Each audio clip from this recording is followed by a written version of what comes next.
of the bike. That's the goal. So tire pressures, because we're talking about tire pressures, they're single digits. Most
Hey everybody, it's TC here from Crank Revolution. Apologize for the late start, but we have had actually a busy January bike shop day.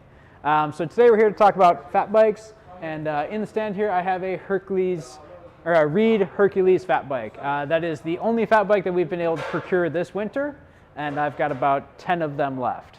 But so when we're talking about fat bikes, that definition kind of comes from any bike with a tire north of 3.8, 4 inches or wider tires. That's really when you get to the fat bike territory. This one specifically here is a 26-inch wheel with a 4.5-inch wide tire, which gets more to that, closer to that rounded up to 5-inch size. So it's the larger width of the tires. And so yeah, fat bikes, in that kind of category of just large tires. What you're gonna see most commonly is very much like a mountain bike style drivetrain, mountain bike build. This one, which has mechanical disc brakes and a 1x9 drivetrain, is really kind of suited for that low gear, not trying to go fast. You're just trying to enjoy the ride and have good consistent traction throughout. So yeah, the big kind of talking points typically with fat bikes are tire pressure. Tire pressure is kind of number one. Number two would be tubed versus tubeless. Those two are really kind of, and then studded. That's the 1, 2, and 3. It's all tire and wheel conversation. That's really kind of most commonly what we talk about here. And I've got strong opinions, but I hope I can get to a good point of general information as well, and then form your own opinion based on that, based on your experiences and what your needs are. So yeah, if we go first to tire pressure, we've already started that in the room here as we were waiting for the tech setup to get going. But so yeah, in the tire pressure world of fat bikes, low is where we're at. Typically, some riders are around 2 psi, some are around at most up to about 8. Tires will show a rating sometimes of astronomically high 20 and 25 psi, and it's worse than a basketball. You are just bouncing and getting rocked off of everything that's there. And so yeah, a lot of the tire pressure conversation, you've got people who are very hyper about measurement, getting that accurate reading down low. And so for a lot of fat bikes, digital tire pressure gauges are best. My 2 cents there is, regardless of what that number that it displays is, it may or may not be truly accurate, but these are generally precise. So if it's not accurate to exactly being 5.5 psi, it'll consistently be whatever that real number is when you're running this kind of a gauge regularly. And so as conditions change, as right now in Illinois, we've got freeze thaw for all of our mountain bike trails. So typically, the moment that they're above freezing, those trails are starting to warm up, you are no longer able to ride. You should not be riding. You're going to be leaving marks because that top layer of soil gets very soft, very sloppy, very messy. And so the fat bikes do a better job than most because of their larger tire, their larger footprint of doing less damage to a trail. But if you're picking up mud, you shouldn't be riding. If you're leaving tire marks, you shouldn't be riding. Those stay the same. And so with that changing the conditions, what tire and what tire pressure you have in terms of what's going to be best to ride is going to change within an hour. So we're not trying to maximize for the best possible. We're trying to do the best with what we have. Because fat bike tires are big, they're rare. They are in low inventory. They're hard to, I can't get anything studded right now. So if you want studded tires, I have studs that you can put into your tires, but I'm not going to do it for you because that's going to cost way too much money for me to put in 160 studs. But yeah, that's kind of what the number, and so yeah, that lower tire pressure, and it's really one of those where no one can tell you what your tire pressure is. You have to get out, try these things, and I'm a big fan of, finding a small loop to kind of warm up on, run that loop once, try it at 5. Run that loop again, try it at 2. Run the loop a third time, try it at 6. Kind of as you go through and test and see what works best for you in these, controlled situation, that's going to give you the best idea as to what tire pressure works for you. It's that more specific, this is how I like to ride my bike. That being said though, with the tire pressure conversations, a big thing then goes to tubeless. Fat bike tubeless is, from a shop perspective, it's daunting. That's a lot of air, that's a lot of rubber, that's a lot of stuff that you got to get sealed. And so generally speaking, in terms of my personal riding, I have owned 6 fat bikes at this point. I've owned a lot. I have never run a personal fat bike tubeless. For me, because fat bikes, personally, I really only ride them in the snow. I don't ride them anytime when I could be riding my other non-fat bikes for mountain riding. So I very narrow purpose. Because of that, the time, labor, and general cost to fill this with sealant, get it sealed, get it rolling, even though I can do the labor myself, I don't find to be worth it because it's only going to be used at most 2-3 months out of the year.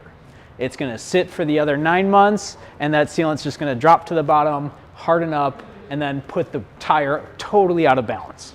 And so that's for me why I have always run tubes in my fat bike. I have very often run small tubes in my fat bike. So when the tube says it's meant for 26 by 3 inch, well, I've stretched that into a 5-inch tire. When you do that, you get a thinner, lighter tube, and it keeps the weight down a little bit, but it is very puncture prone. So you gotta kind of find what works best for you. And obviously, using manufacturer recommendation specs is gonna give you the most consistent long-term use of things. But if you wanna shed some weight, and it's actually a fair, considerable amount of weight between those 2 tube sizes, you have the option to stretch. It takes about 20 minutes to get it initially pumped up. So you give the tube time to stretch. But it's something that we have, myself and others that I know have done I had no problems with flats, but if you inflate it too fast, it's a problem. That's gonna come. And so, tubeless is something where, generally speaking, tubeless is better for any off-road purpose. When you have, especially if you're riding it year-round, I'm a big fan of tubeless for fat bikes then. Because in the summer, this wide tire footprint is going to pick up more thorns, more debris is going to get caught up by this, which is going to be more prone to flats if you do have a tube. So, if you're using it year-round, tubeless makes a lot of sense in my opinion. If you're only using it for that short, narrow winter time, and there's not a lot of thorns in the snow typically. Snow's pretty soft and pretty safe, generally speaking. That kind of depending on what your use is which one makes the most sense. But yeah, just if you ride it 4 times in the year and then it sits, that sealant is just going to drop to the bottom, get hard, and put the tire out of balance. And then you can scrape it out. But yeah, the bike shops in your area, even here, the cost for me to scrape out a tire, which is going to fall to time labor, if it takes me a half hour, it's $40. Tires start at about $100 for decent quality fat bike tires, and they're pretty tough to get.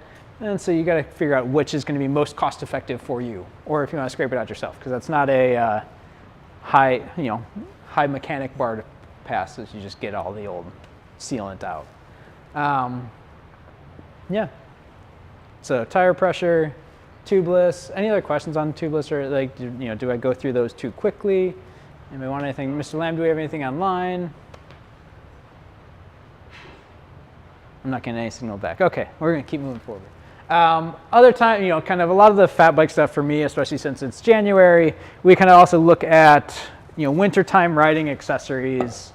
And so, a lot of us who run clipless pedals, they do make clipless winter boots, which are really nice. But if you're not riding it regularly, and winter riding, which is generally sloppy, is a good term for it, not being clipped in is kind of nice, because you might want to bail more often than not. So running just a more traditional platform pedal with some kind of a boot is going to be what most riders are going to do. And it's, if you're racing, that's a whole different conversation. This is, if you're racing, then yeah, you're going for that fastest, you're going for that, but if you're recreationally riding a fat bike in the winter, which is kind of a novelty at a certain point, but at least you get out, you get to enjoy the trails differently. Yeah, just running a platform pedal with a boot is a really good option. And that allows you more flexibility in terms of how you're going to gear up to ride, and sometimes when it's 0 degrees out. The other big thing that is very popular for us and for winter riding in general are pogies, or bar mitts. There's about a dozen different names for what these are. So these are neoprene sleeves that very quickly install over a handlebar and provide you a very nice, very weather resistant kind of hand shell. So anybody that's got circulation issues, your hands get cold, something like this. If you've ever gone scuba diving or any kind of like wetsuit, kind of surfing, anything like that, neoprene is an incredibly warm material because it's windproof, waterproof, and retains a lot of heat. So this kind of setup here, a lot of folks will do a very, very light glove under that. That same thick winter glove that you have isn't really necessary once you have this as your outer cover. These are not well installed either. There's another piece here that holds it into the end of the handlebar that I'm not up to install right now, so they don't flop around that much when they're properly set. But yeah, the bar mitts or pogies or whatever you're looking at is a really nice winter riding option. And they do make a road drop bar version if you're doing that kind of riding. There's quite a few options in something like this that's just quick, easy, throw it on there, and gives you a good way in terms of keeping your hands warmer. Because that's the big part of winter riding, is how do you get to be warm but not too warm. If you're sweating profusely, the moment that you stop, hypothermia can set in quickly. And so it's finding that how do I dress when it's X temperature and I'm riding this hard? And there's a whole part of that's involved in this winter cold season riding, because it's very different things to think about and make sure are okay. Anything? Anybody? Is it carbon frame? This one is not. Frame materials for fat bikes, you have the whole gambit. So aluminum frames, which is what we have here. You have steel frames available, you have carbon frames available, and you have titanium frames available. For fat bikes, for kind of since COVID times, fat bike production has been very low. It's been difficult to get fat bikes because they require specific parts. Fat bike cranks are different, fat bike bottom brackets are different. The wheels and hubs are much wider spaced. All of those parts are very specific to the fat bike. The cassette, the rear derailleur, none of that really changes, But yeah, the spacing here does, and so that provides for some companies just cut their fat bike production entirely, and you're not able to get those because they weren't able to consistently get the parts, and they doubled down on their like more core product. And so yeah, this fat bike here, basically why we bought this, not only because it was the only thing available to us, but two, because for the winter that we've had, which we've had minimal snow, this bike to me makes a lot of sense. To get a $4,000 carbon fat bike and ride it 3 times a year, if you're using it just for winter, it's not, that's a more expensive 3 times a year than I would want to spend. Something that's close to like $1,000, that's, especially for most of us that run external bike racks that carry the bikes in the back of our car, well, just riding in the winter to and from your house to the bike trail, it's gonna get trashed. And so that fancy bike that has nice lightweight parts are gonna see so much road salt, so much moisture, so much rust through a season that it's just gonna be highly expensive to upkeep as well. So something that's a little bit more basic makes it a little bit easier to kind of swallow that repair bill, as everything does rust if you do drive it and you don't want to wash it for 2 hours once you get home. That's kind of the thought process. What do we have from the... Nick on Facebook wants to know if you should add a front suspension fork to ride the gnarly stuff.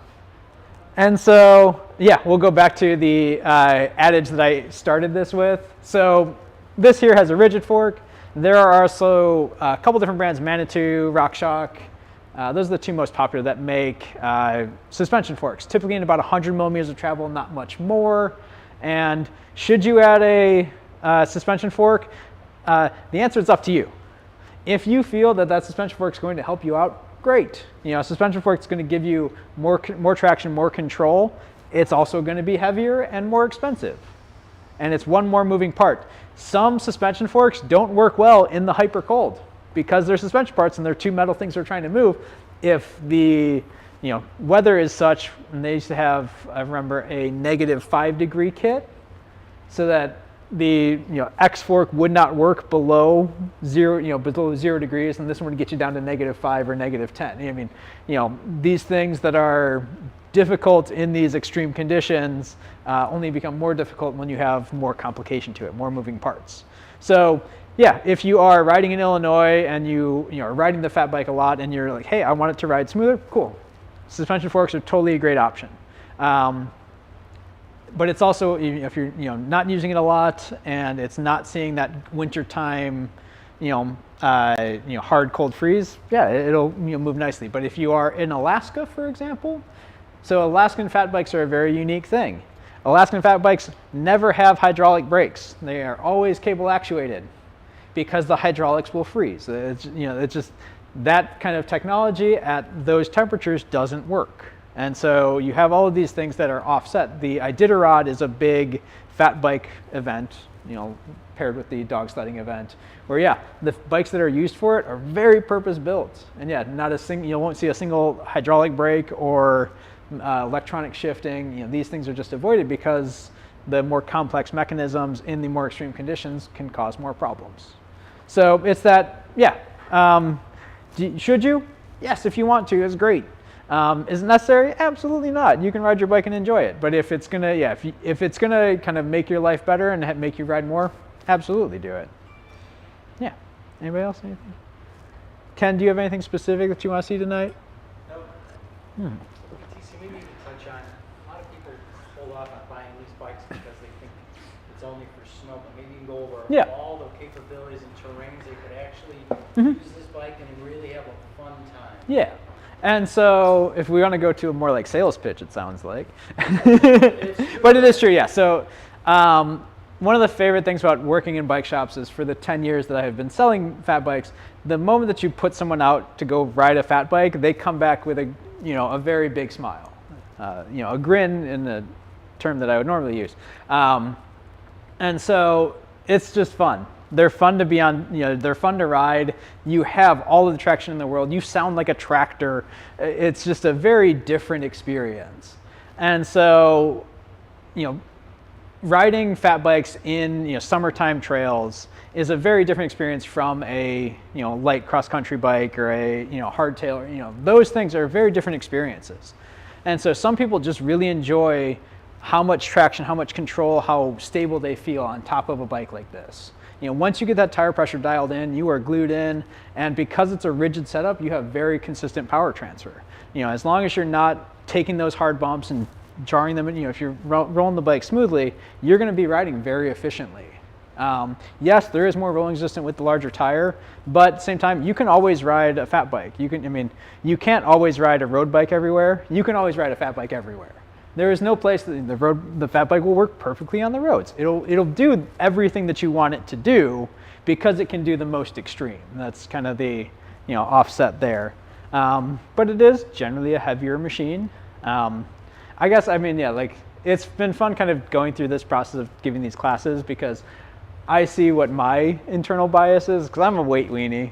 As much as I want to deny it, I totally am, which is why I have all the fancy, stupid light things that I do have. And so the fat bike year-round conversation just comes from it's fun, it's pure joy. And it's a good time. It's hard to get on top of a bike like this and not just be like, oh, this is big. This is a big tire.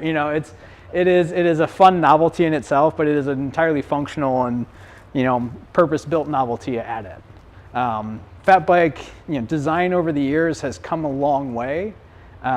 Early on fat bikes, you had the same spacing for the rear wheel as you did for the front, and some companies would run, you could put a single speed cog on the front and you could switch your tires, and this was a Surly Pugsley early on design, and it provided you could run a 2-speed bike or whatever, a 2 or 3 speed bike at the time.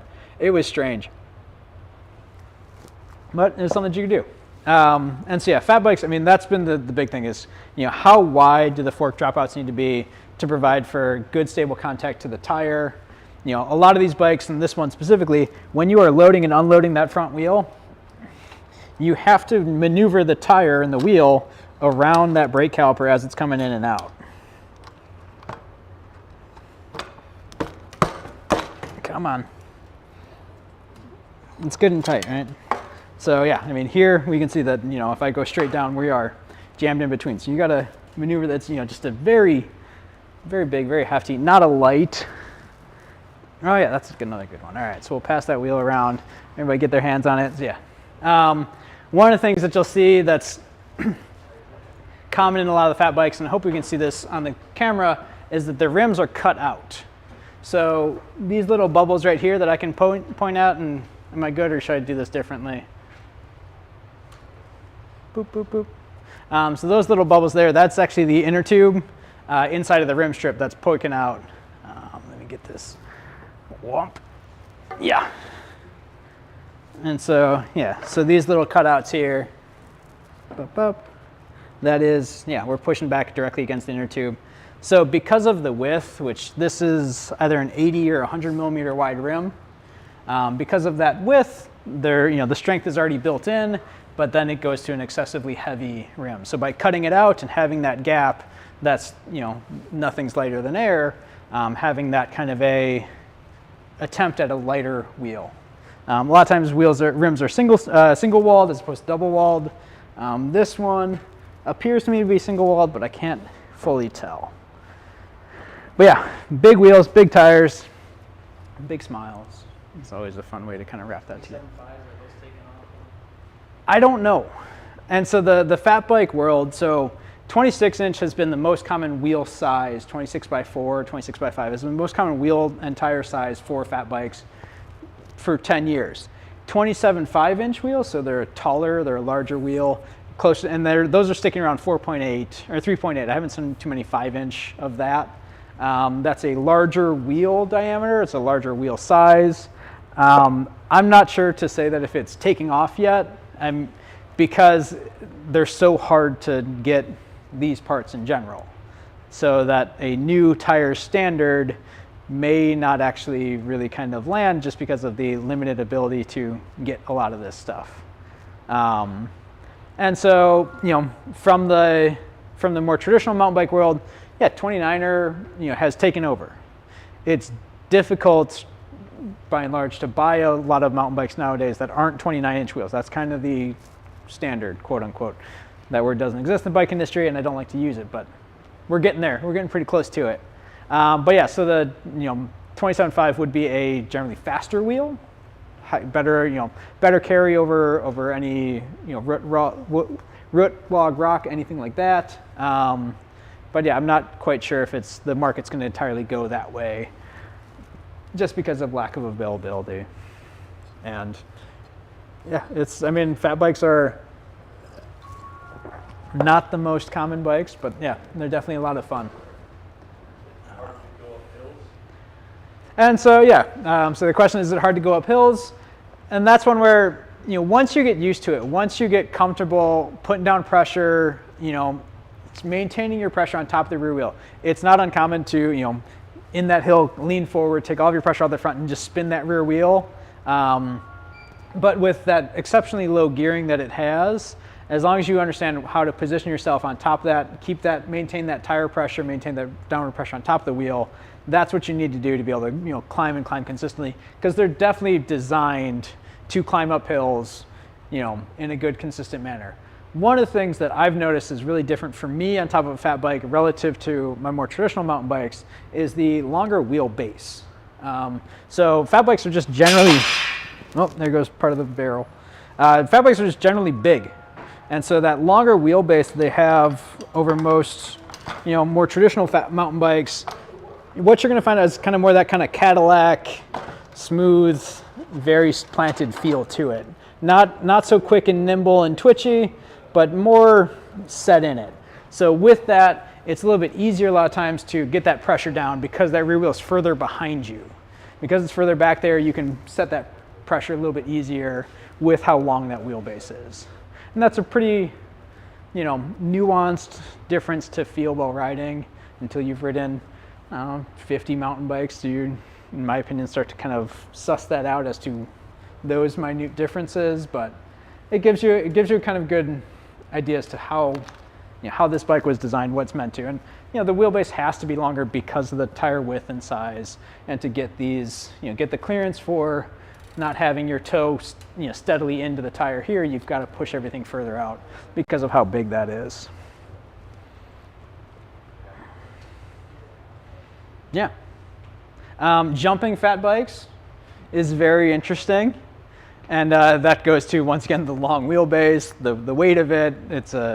And also because I typically ride them in less than ideal conditions, your landing as you are jumping is slightly sketchy. But hey, it's fun, and because you're typically doing it in snow, from my experiences, the landing's pretty soft, so just send it. One of the things that kind of, fat bikes, like if you cross-country ski too, you get a good idea as to when the snow is good. Snow is, you can always have snow, but snow is not always good. And so with fat bikes, you kind of experience that as well, where if you have a groomed trail, that's obviously the ideal, snow riding condition. Groomed trail at cold weather, not too cold, just that, below 5 degrees, everything starts to get real weird. So in that 5 to 25 groomed trail, that's what I've experienced, kind of the ideal snow conditions.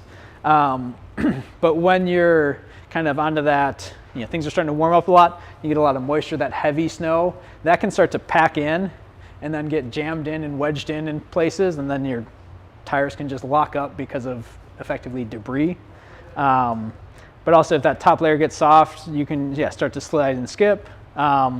Cold snow and ice, ice is it's a problem. And thankfully you don't land hard on it. Hopefully you don't land hard on it. And that's where studs come into play more, So, when I say studded tires, if you Google it, you'll get a good picture of, aluminum carbide or some kind of metal stud sticking out of every tire. People have done it with zip ties before, where they do zip ties around the entire wheel, from the center here all the way around, so that plastic digs in. Absolutely, Raphael, thanks for coming in. Studs are going to be the only thing that's going to give you traction on ice, so you can ride on frozen lakes and rivers with studded tires. But it's a lot. It adds weight to the tires. It adds, if you're riding it not on off-road, it's you can throw sparks by hitting your brakes hard on pavement with them, because those metal studs can grind down. Don't take them onto your wood floors. That would not be ideal. And you also, and when you are putting a fat bike onto a car and car rack, if you've got those metal studs and that front tire is allowed to spin, it can saw through things, even worse than rubber can. So there's a lot of other little things that kind of you want to take into account. But yeah, the fat bikes, which are, for me, they're kind of a, utilitarian. I want to ride at any time in the year. That's the bike for it, because generally speaking, you'll have the most conditions available to you that will be good to ride in with a fat bike relative to most other bikes. What else we got? Facebook question from Nick. What kind of tire pressures would you run with a fat tire bike in non-winter conditions? 10 to 15 PSI? Okay. Yeah, so, all right, so that question was, what fat tire pressures would you run in non-winter conditions? That's one where, for me, I rarely went above 8 PSI ever on my fat bike. I do know, and, it comes to rider weight, it comes to rider feel, it comes to what tires you're running. There's so many different criteria that really go into what is going to be the right pressure. And so that's why my answer is going to be, generally speaking, for me, it'd be, 6 to 12 is probably a fair range. But the best thing that I can recommend is, finding that small warm-up lap, trying it at 6, trying it at 8, trying it at 12, and then based on your feedback, how you felt riding there, and if you run a Strava and all that, you can time it too. But yeah, based on that information, what's going to be best tire pressure for you in those conditions on those trails? It's so hard to give advice that's good advice from a mountain bike or any kind of cycling world, because how each person does, and practices this sport is totally different. Where we ride, how we ride. When I used to live in Utah, a lot of what I've said is slightly different, because out there we would go climb for 2 hours. You'd climb up the mountain, then you would try not to die going down for a half hour. That's how you ride. So you stop pedaling for a good half of your ride in terms of distance, and you just don't pedal anymore. So it's a very different kind of setup, and you also try to not get hit by snowmobiles out there. That was an important part of what we were doing, is being sure that we were seen enough to not be hit by snowmobiles that are going 60 miles an hour next to us. Slightly terrifying. And so tire pressure, it's something where, rarely are you going to go from anything that I've ever seen or tried above 12 to 15 PSI. But it's something where, for some riders, based on their weight, that might be what they need to be.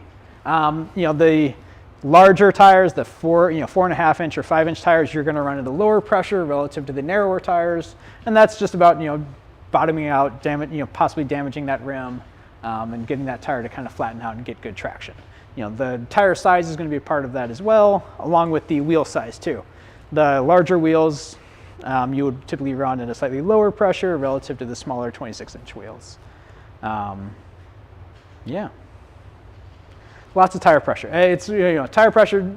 It's funny because when you talk about a fat bike, you end up talking about entirely what the tire is.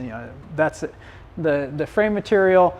It is what it is. Nothing changes because it's a fat bike in terms of should it be steel, should it be carbon. The same conversation exists for frame materials across all bikes, and they're not kind of pigeonholed to fat bikes. The only thing that would be a fat bike specific consideration in wintertime settings is if you're not great about bringing your bike inside, and a bike lives outside over winter, and it can get water into it, and that water can freeze. Anything can fail if it's full of water and freezes, because the ice is just going to pop the tubes, pop your frame, because it's going to expand. I've seen it happen. It's not a warranty. It's not a manufacturer defect if you let that much water get in your frame and freeze. It's not. So bring your bikes in. That's always best. And then if you have studded tires, make sure they don't mark up your floors, because it can happen quickly and tear apart carpet. A lot of the modern bikes, you can get dropper posts on there. You can do a lot of the kind of modern, electronic drivetrains, hydraulic brakes. You can go all out, with your fat bike. Parts are kind of more specialized, more hybridized, and they're a little bit hard to get. But the seat posts don't change. Yeah, and the fat bikes hubs are really hard to get right now. And there's a lot of different fat bike axle standards as the fat bikes have progressed. So this one, to my knowledge, is a 150 QR front and a 190 QR rear. That's one of the more common quick release setups. The through axles are typically in the 197 by 12 in terms of their axle sizing, and the front ends are sometimes 15 by 15 or 12 by 150. It's a lot of numbers that I just rattled off there. And so that's what makes kind of, if you have a fat bike and you want to make some significant changes, knowing what exactly you have and what's going to be compatible is not the easiest. And those standards change fairly regularly for the industry, so yeah. What else we got? Anything? Where's the best places to ride around here? Is it Yeah. forest preserves or? And so, yeah, right now, I mean, I'm a big fan of fat bikes in off-road terrain. And so right now, the best place I would say would be the like crushed limestone, horse loops, those things. Those are going to be what's best right now, as we speak today, January 12th. 12th, is that what it is? Yeah, on today, that's what it is, because the mountain bike trails are too soft right now with how it's just been hovering right around freezing. But yeah, in the more traditional winter season, we've got a groomer here for Paul Douglas. We've got a groomer at Raceway, so we can have groomed fat bike trails as long as we have enough snow, which we haven't had yet this year. So yeah, groomed mountain bike trails are the best. Some cross-country ski trails will have fat bike options available too, and that would be kind of check around. You can't do those in the same space. They have to be slightly next to each other. Because what makes it good for fat bikes makes it bad for cross-country skiers and vice versa. And so it's kind of, the best places are generally off-road. Without snow, it's the, larger, horse trails is probably the best answer. Just because they are meant to be slightly more rugged, meant to handle horses, which are just post-hole diggers. They're just destroying the trails if they're sloppy. So it's kind of designed for that, and then the fat bike would do well there. So yeah, horse trails is the current answer. But yeah, groomed fat bike trails is obviously the best. What's fun about fat bikes is you can just kind of take them off. I mean, the free ride aspect of mountain biking and what's kind of made mountain biking a sport is easier to do with a fat bike. You can just go ride in more places. You can just go shoot off the trail when it's legal to. Always those caveats, always that legalese to it. But fat bikes, because of how they're innately designed, find themselves in more exploratory, more off backcountry, off-road. Just hey, if I can pedal there, why not? And you get more flexibility with how this and where this rides. Fat biking has also found a big kind of offset because of that utility purpose into hunting, and there are some brands that do Realtree camo fat bikes that are typically electric to get hunters into non-automobile allowed areas deeper into the woods. That's been a pretty common thing. And so they also have gun racks and archery racks for your fat bikes. Some of them do have e-bike motors that really tout how quiet they are, which is always a fun, if you're riding a bike through the woods, it's not quiet. And the e-bike motor is not going to be quiet. But yeah, I've never seen anybody try to haul a deer out, though, with a fat bike. I would have been slightly terrified. Saw plenty of people hunting and taking their, having their rifle racks on their fat bikes as they were going out. So yeah, that's another part of the fat bike population that's pretty unique. Any other question? Question from Facebook: are pedal strikes an issue when everything is covered in snow with flat pedals? Okay. And so yeah, pedal striking, when we're talking about what that is that pedal coming down and contacting the ground. Are pedal strikes an issue in the snow? Generally not. Actually, if you're able to ride in the snow, there are very few hard things that are higher up than the snow. So what's most common in the summer, you got a rocky section. If you're pedaling through, you've got that one rock on that side that your pedal hits, and that kind of kicks you up and off and around. Makes it a little bit harder to ride and damages your pedals. In the snow with fat bikes, the world is generally soft, so you don't get that hard feedback. Also, brand to brand, bike to bike, the bottom bracket drop and how high that bottom bracket is can change greatly. Also, your crank arm length can be a very direct change to that as well. If you have a 175 crank arm length and you want to have fewer pedal strikes, just switch to a 170. That is a 5 millimeter shorter crank and will be 5 millimeters higher off the ground and have a considerable amount of change to how many pedal strikes you have. So in my experience, it's not a huge thing. Because there is snow on top of everything, you won't be able to see and time your pedals as nicely, so your chance of hitting things there is possible. But a lot of times when you have snow, you're already lifted up higher than you typically would be, which puts you higher above a lot of that base material that you would be pedal striking against. Yeah, one of the big fat bike rides we would do in Utah, we were never really on less than 4 feet of snow. It was just that much of a base pack that we were riding on top of. So there's nothing but snow under us. There's nothing to pedal strike. And yeah, if you pedal strike in unpacked snow, you just pedal through unpacked snow. You didn't notice it. It just happened. Besides, you got snow on your boots. That's what you saw. So yeah, there isn't too much that I would worry about in terms of pedal striking.